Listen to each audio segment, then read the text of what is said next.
Сәлеметсіздер ме балалар? Бүгін бізде 79-шы сабақ, 52-ші жаттығу. Текемет туралы мәтіндерді оқы. Текемет. Текемет бетіне түрлі түсті ою-өрнек басылған үй жиһазы. Бұл төсеніш түрі күрделі сатылардан тұратын пісіру әдісімен дайындалады. Жуылып, түтілген жүнді жайып, оның үстіне басқа түстерге боялған жүннен өрнек салады.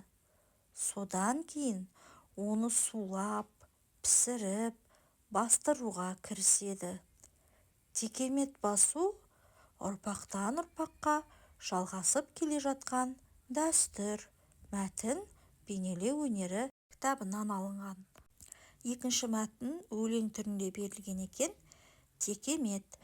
Біреуі жүн жаймалап, біреуі су себеді. Енді бірі шиге орап, жабылып бәрі тебеді. Ыстық су құйып үстіне, қатайсын деп қарпиды. Шықты киіз пісті де, сыннан өтіп сан қилы. Бұл өлең Оразақын Асқардың өлеңі екен. Енді осы жаттығу бойынша тапсырмаларды орындаймыз. Бірінші тапсырма: екі мәтіннің жанрын анықта дейді. Біз жаңағы оқыған екі мәтіннің қайсысы көркем мәтін, қайсысы ғылыми танымдық мәтінге жатады? Бірінші оқыған текемет туралы мәтініміз бұл ғылыми танымдық мәтінге жатады.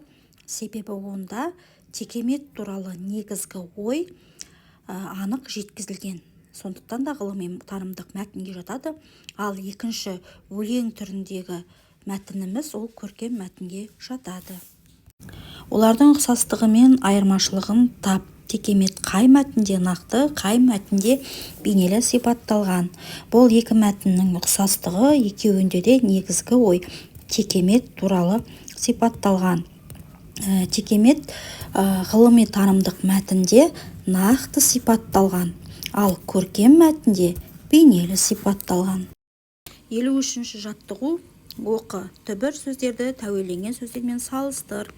Білек, білегім, аспап, аспабым, моншақ, моншағым, тарақ, тарағы. Халық, халқы, әріп, әрпім. Түбір сөздер тәуелденгенде қандай өзгеріс байқадың? Бұл сөздердің жазылуын есіңе сақта. Түбір сөздер тәуелденгендегі өзгерістер, яғни қатаң дауыссыз дыбыстар тәуелденген кезде ұяң дауыссыз дыбыстарға айналып тұр. Тәуелдік жалғау жалғанғанда түбір сөздің соңындағы қатаң п, к, қ дыбыстары ұяңға өзгереді. Мысалы, доп, добы, жүрек, жүрегі, қалақ, қалағы.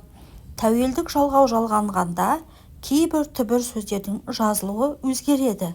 Мысалы, халық, халқы, әріп, әрпі. Осы тәуелденген сөздермен сөйлем құрастырып айтып көр. Әнелдің әдемі добы бар. Қазақ халқы өте қонақжай халық. Қазақ алфавитіндегі о әрпі дауысты да, дауыссыз да бола алады. 54-ші жаттығу. Жақшадағы сөздерге тиісті тәуелдік жалғауын жалғап жаз. Біздің халық бақытты. Сенің дауыс естілмейді. Менің уақыт болмады. Мемлекеттің мүлік шашпа. Ораз ерін жыбырлатты деген сөйлемдер берілген. Бірақ дұрыс сөйлемдер: біздің халқымыз бақытты. Сенің даусың естілмейді. Менің уақытым болмады. Мемлекеттің мүлкін шашпа. Ораз ернін жыбырлатты. 55-ші жаттығу. Суреттің және тірек сөздердің көмегімен ісмер тақырыбына мәтін құрастырып жаз. Тақырып: ісмер, тірек сөздер, тұскиіз, бөлме қабырғасын сәндеу, ұлттық жиһаз, ісмер, түсті жіп, кестелеу, ұсақ моншақтар, алтын зерлі жіп, өрнек, сән беру. Құрастырған мәтініңнен тәуелдеулі сөздерді тауып, астын сыз. Ісімер. Менің әжем ісімер.